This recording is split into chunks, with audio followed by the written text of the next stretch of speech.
우리가 좀 공부를 어디까지 했는가 하면은, 현시 정의까지 했습니다. 해석분에서 이제 현시 정의까지 이제 심진연문하고 심생물문에서 마지막에 심생물문에서 심진연문에 들어가는 것까지 우리는 공부를 했어요.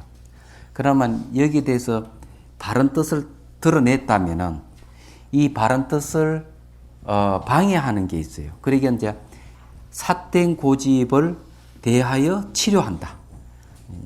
여기에 이제 공부할 때입니다. 대치사집을 이제 공부할 차례. 반환점은 이제 돌았습니다. 어려운 게 별로 안 나와요. 158페이지 이제 보십시오. 삿된 집착을 다스린다 돼 있죠. 이때까지 이제는 자 어려운 고비를 고비에 넘겨왔습니다. 159페이지로 이제 158페이지 논 57을 보십시오. 제가 읽어볼게요. 삿된 집착을 다스린다는 것은 무엇을 말하는가? 삿된 집착이 모두 다 악견이니 나락하는 견해이니 나를 여인다면 삿된 집착이 없다는 것이다. 이 악견에는 두 가지가 있다. 이때까지 쭉 공부를 해가지고 심생밀문에서 심진연문으로 들어가서 깨달음에 들어가는 길까지 전부 다 밝혔어요. 가는 길을 다 밝혀도 이 내락하는 견해가 있으면 중간 자꾸 올 스톱 되는 겁니다. 뭔가입니다. 그래서 이게 잘못된 고집을 없애야 되거든요. 그래서 우리가 지금 공부하는 것은 삿된 집착을 다스리는 부분이에요. 그런데 이걸 알아두면은 서로 여러분들 법문답 하든 선문답을 하다 보면 상대가 어디에 빠져 있다 하는 것을 금방 알 수가 있습니다. 그래서 이걸 이제 공부를 해보면은 뭐가 문제다는 게 이제 드러나니까 이 삿된 집착만을 잘 다스리면은 가는 길이 순탄하죠. 악인 두 가지가 있다는데 삿된 집착을 두 가지로 나눔. 무엇이 그 둘인가? 하나는 변하지 않는 하나의 주제자로서 내가 존재한다는 견해이고 다른 하나는 모든 법에 실체가 있다는 견해이다. 여기 이제 삿된 고집엔 두 가지가 있어요. 하나는 이제 잘 알다시피 이제 아집이라는 말을 쓰고요. 또 하나는 법집이라고 얘기합니다. 그는 아집은 내가 있다는 견해고 이건 뭐 실체가 있다는 거. 요거는 이제 실체를 논하는 거라면 요거는 자아를 논하는 거. 상일 주재하는 자아가 있다. 이래 보는 거. 스님이 끊임없이 스님 뭐 대평입니까? 불명이 대평. 대평 스님 끊임없이 문제 제기했던 것이 바로 여기 삿된 집착과 관계되는 것. 그러면서 질문을 했지만은 언제는 걸리는 게 실체가 있는 거나 자아에 딱 걸려가지고 못 넘어가는 거죠. 근데 우리가 공부하는 건 이제 이걸 공부를 해야 돼요. 어디가 걸려서 못 넘어가는가. 자, 변하지 않는 하나의 주체자로서 내가 존재한다는 5가지 견해. 우선 아집에 대해서 얘기를 하자면요. 보편적인 생각은 내 육체 안에 말하게끔 하고 생각하게끔 하고 몸을 움직이게끔 하는 뭐가 있다고 생각을 합니다. 근데 그런 걸 이제 되게 이제 아집이라고 그래요. 근데 이제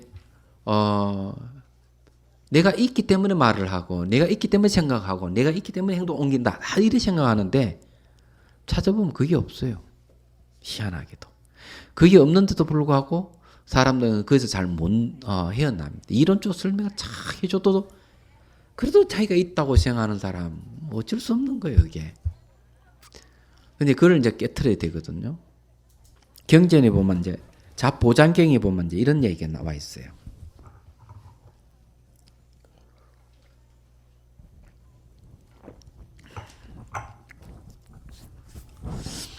어떤 나그네가 이제 사당에 이제 잠을 자게 됐어요. 인간은 좀 멀고 이랬어. 자는데 밤에 도깨비가 이제 나타나가지고 한 도깨비는 죽은 시체를 끌고 달아나고 한 도깨비는 그 시체를 이제 자기 것이라고 내놔라고 쫓고 쫓기는 그런 이제 게 연출됐습니다. 근데 사당 안으로 쑥 들어왔단 말이에요. 그러니까 이 도깨비 하는 말에 사람이 있으니까 이 시체가 누구 것인지 우리가 먼저 가려내자 이기죠. 물어보자. 근데 이 사람 나그네는 아이고 이제 죽었다 이렇게 생각한 거라.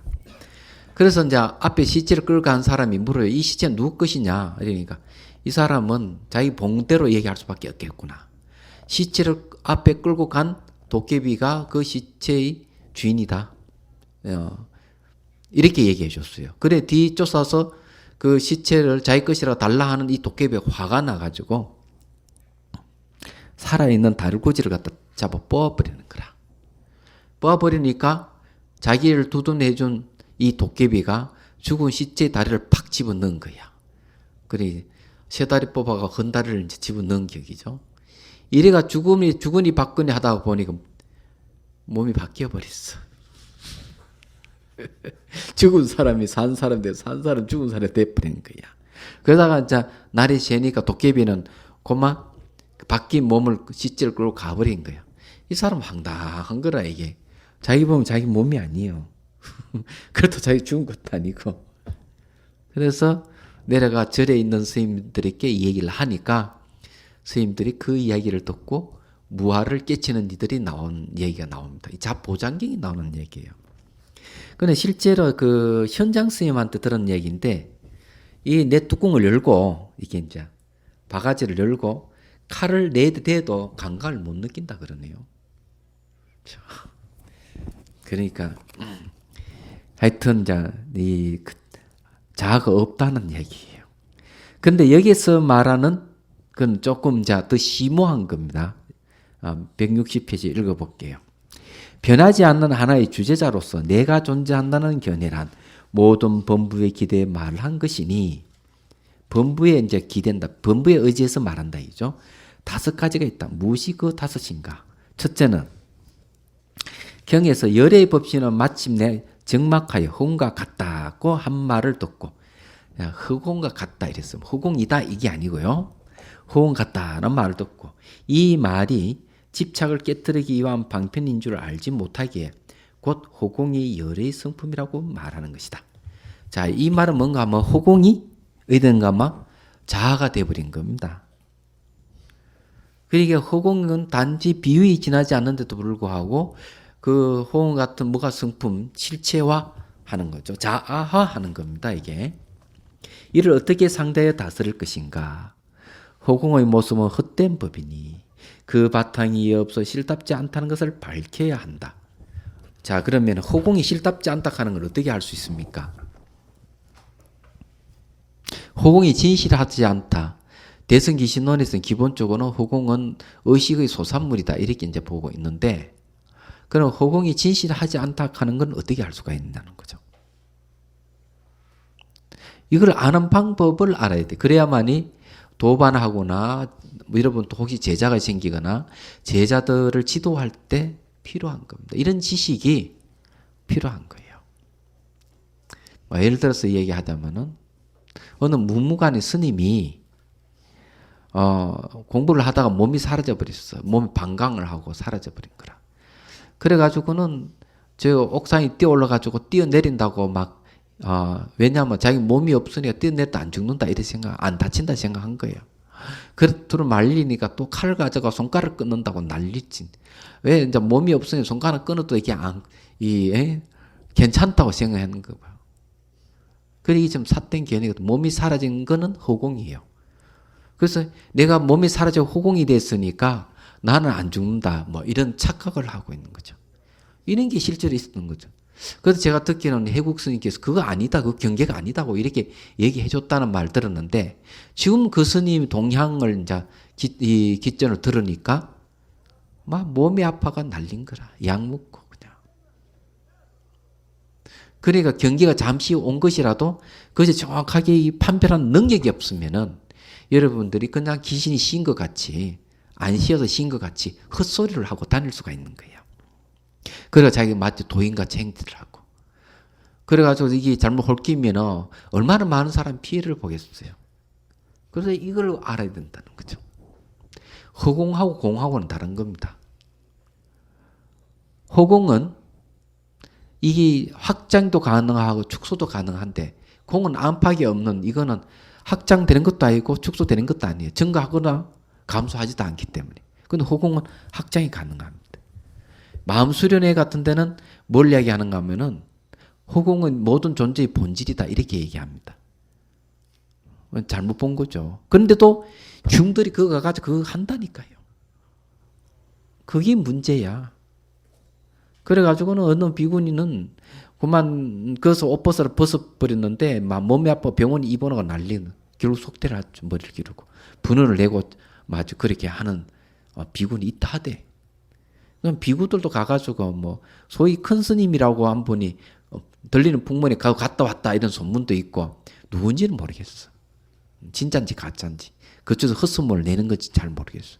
태고종에 뭐 어느 스님 총무원장으로 출마했던 스님이 그 갔다 온 게 들통 나가지고 그만 총무원장 선거에 못 나가는 뭐 그런 일도 벌어졌고.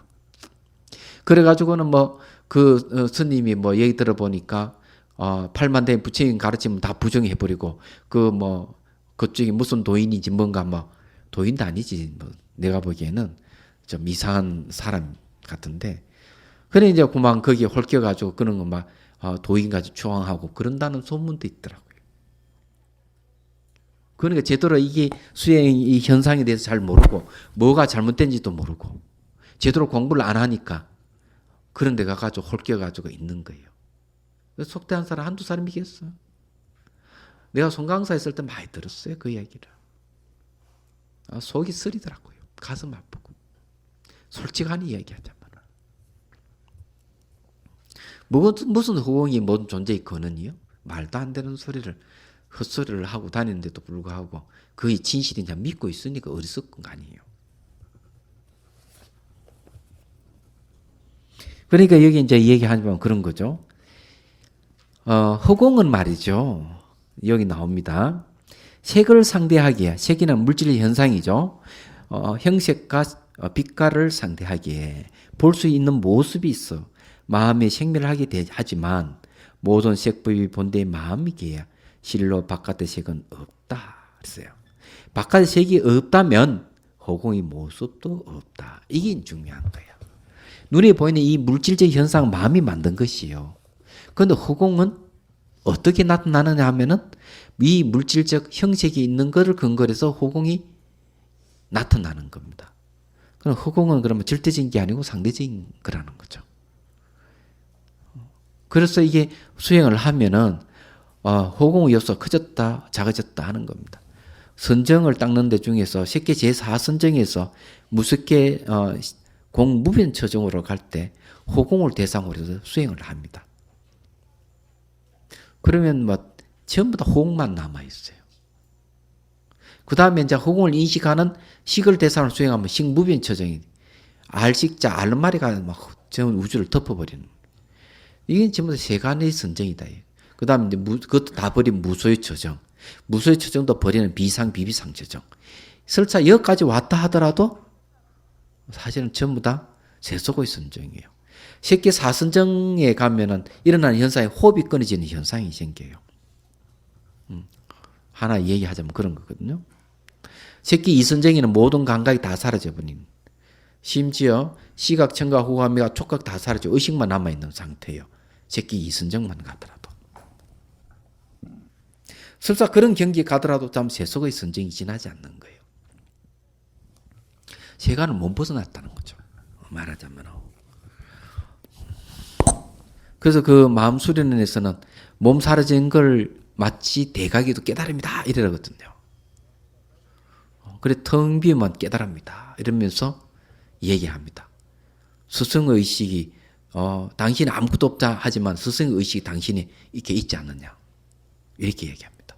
그건 아무것도 없는데 스승의 의식이 들어가 있다. 그건 아무것도 없는 걸 진공이라고 그러고 스승의 의식이 있으니까 묘유라고 진공묘유다. 이런 식으로 해석하는 거예요. 그러면 스승의 의식이 들어왔다 하는 것은 기독교에서 말하는 성령이 들어왔다는 말은 똑같은 말이에요. 잘 생각해 보면은, 자, 그런 것을, 이런 지식을 제대로 모르면은, 그런데 홀기죠. 얘기하자면. 그 허공도 분별 의식의 소산이 지나지 않고, 뭐가 들어온다 하는 건 뭡니까? 자, 현상은 나타나는 건 어때요? 다 사라지게 돼 있는 거예요. 허망한 거야. 그럼 뭐가 들어온다는 거는 뭡니까? 허망합니까? 안 합니까? 들어오는 거는 반드시 사라지게 돼. 나가는 게, 들어오면 나가는 게 있거든. 움직이는 게 있으면 다 허망한 거예요. 각적부터 깨달으면 움직이지 않는 게 정상인데, 들어오고 나가는 게 뭐 성령이 들어오든 뭐가 들어오든 들어오는 거는 다 가짜인 거라, 이게. 나가는 것도 가짜고, 뭐 나타나는 건 다 사라지게 돼 있는 거예요. 그런데 그런 거 붙들고 경계라고 하면 되겠느냐는 거지. 진열학하는 거는 텅 비어 있잖아요. 비어 있으면서도 번뇌를 없애는 작용까지 하죠. 그게 진공묘유입니다. 그게 불변수연이고 그런 건데, 그러면서 모든 물질의 바탕을 이루고 있는 게 바로 우리 진여의 마음이잖아요. 거긴 돌아오고 나가는 게 없습니다. 얘기하자면. 그건 물질적 형태도 없어요. 그런데 허공은 물질과 상대돼서 나타나는데, 물질이 자기 마음이단 말이에요. 마음에 상대돼서 나타나는 허공이라, 이런 소리예요. 그래, 이는 허공을 실체화해가지고 자아로 삼으면 되겠어요? 존재의 근원으로 삼으면 안 되죠. 그러니까 이게 잘못하면은 홀낀단 말이에요. 모르면은. 무지하면 홀끼는 거예요. 저게 말이에요. 행자면처럼 아주 순수한 천진도인을 만났다고. 시골 무지랭이 할아버지고 아주 천진도인이라고. 너무 순수하고 착하다. 그건 인정해. 그런데 닭 잡고 소 잡고 다 한단 말이에요. 물어보니까. 그건 도인이 아니다, 이게. 천진도인이 아니다, 이게. 벌써 생명을 죽이는 거는 무지해서 죽이는 거예요. 그런 자를 천진도인이라 그런 게 아니고, 오염되지 않는 무지가 있으신 분이다, 이래야 됩니다. 오염이 안 됐어요. 무지는 무지인데.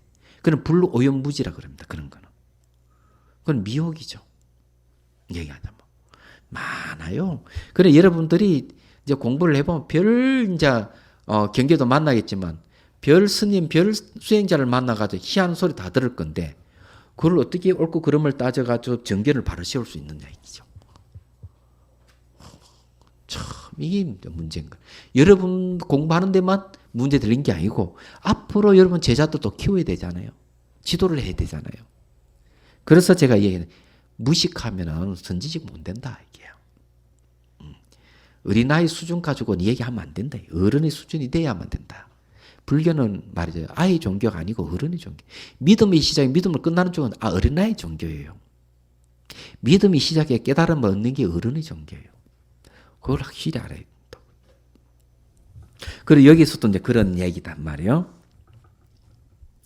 이게 중요한 색법이 본대 마음이 계실로 바깥의 색이 없다. 바깥의 색이 없다면 허공의 모습도 없다. 왜? 색깔에 의해서 허공이 나타나. 예를 들어 여기 찻잔 같은 거 노자 도덕경에도 보면 나옵니다. 이 찻잔에 비어 있는 부분, 바깥에 이 비어 있는 부분에 의해서 찻잔의 모양을 결정한다는 거죠. 얘기하자면. 근데 반대로 이제 불교에서 얘기하는 이런 물질 현상은 허공에 건립이 된다. 이렇게 얘기합니다. 그러니까 상대적인 거죠, 허공이란 말은. 얘기하자면 그런 거예요. 그래서 이른바 모든 경계는 오직 마음이 헛되어 일으키게 있는 것이니, 마음이 헛된 움직임을 벗어나면 모든 경계는 사라진다. 망념이 사라지면 모든 경계가 없어진다, 이거죠. 오직 하나의 참 마음만이 어떤 곳에도 들어가지 않는 데가 없다. 이는 열의 크고 넓은 성품, 지혜의 가장 뛰어난 뜻을 말하니 혼과 같은 모습이 아니기 때문이다. 네 성품은 허공이 아니에요. 얘기하자면 착각하면 곤란하다. 그래 이제 텅 비고 아무것도 없는 걸 뭐 종으로 삼으면 안 된다는 걸 말씀을 드립니다. 그걸 실체화해 하면 안 되는. 텅 빈 것이 텅 빈 건 있지 않느냐고. 자꾸 이렇게 주장하면 안 돼. 텅 빈 거 있지 않느냐고. 그건 실체화하는 거죠. 실질적으로는 언어라든지 생각을 매개로 하는 것은 전부 다 실체화돼 버립니다. 그래서 화두가 중요한 거죠. 화두락하는 말은 말과 생각을 뜻나는 자리예요. 화두 자체는 지시할 뿐이지 그것이 무엇이라고 지시는 하지 않습니다. 얘기하자면 그런 거예요. 잘 생각해 보면 알 수 있는 겁니다.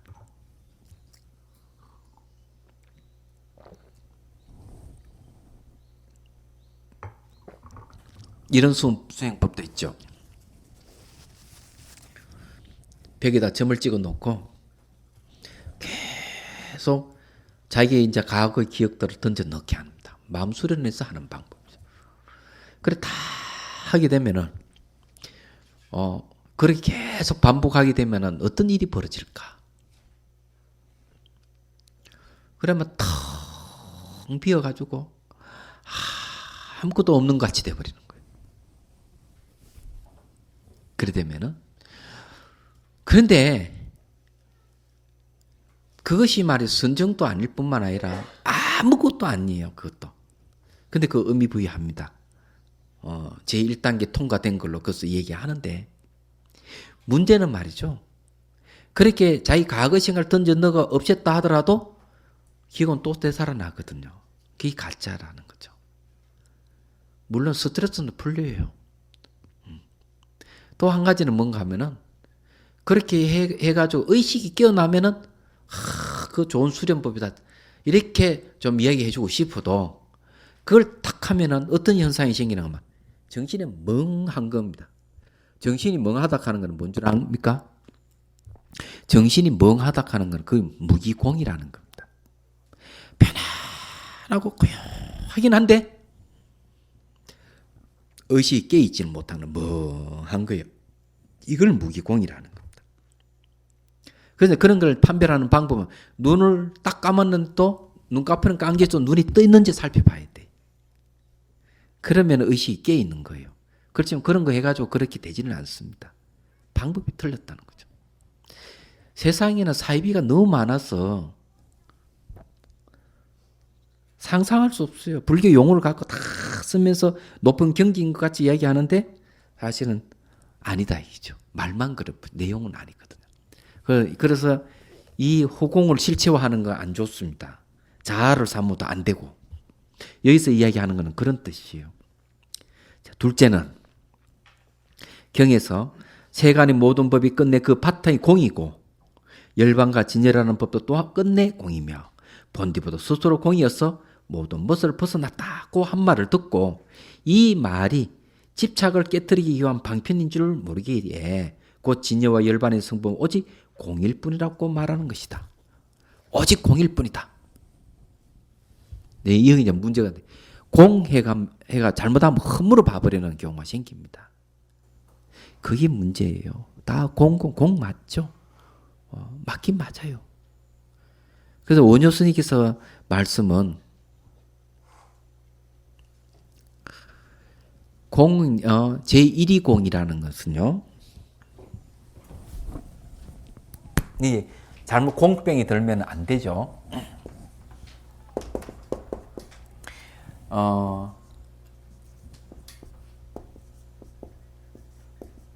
제1위 공.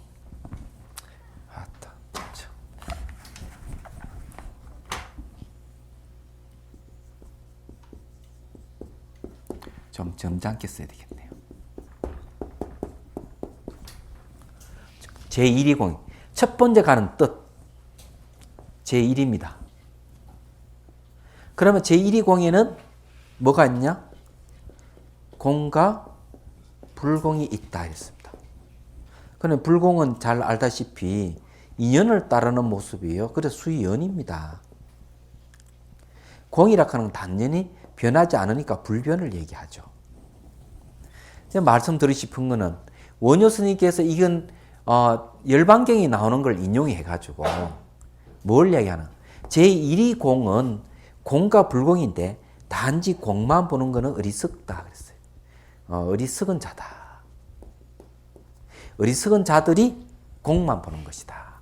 지혜로운 이는 공과 불공을 다 볼 줄 안다. 그것이 첫 번째 가는 뜻인 공이다. 이렇게 얘기하면 제1위 공은 진여를 이야기하고 승의를 이야기하고 그러는 겁니다. 일심을 얘기하는 거고. 그래서 여기도 그 이야기 합니다. 이를 어떻게 상대에 다스릴 것인가? 진예에 있는 법심 자체가 불공이라는 사실을 밝혀야 하니 열의 성품에서 나오는 헤아릴 수 없이 많은 공덕을 다 갖추었기 때문이다. 공하지 않다. 열의 법심은 공하지 않다. 그냥 공과 불공은 같은 거예요. 공은 변하지 않는데 뭔가 상대하게 되면은 공하게 만드는 힘이 작용하죠. 그게 불공이에요. 그래서 온갖 공덕이 다 쏟아져 나온다.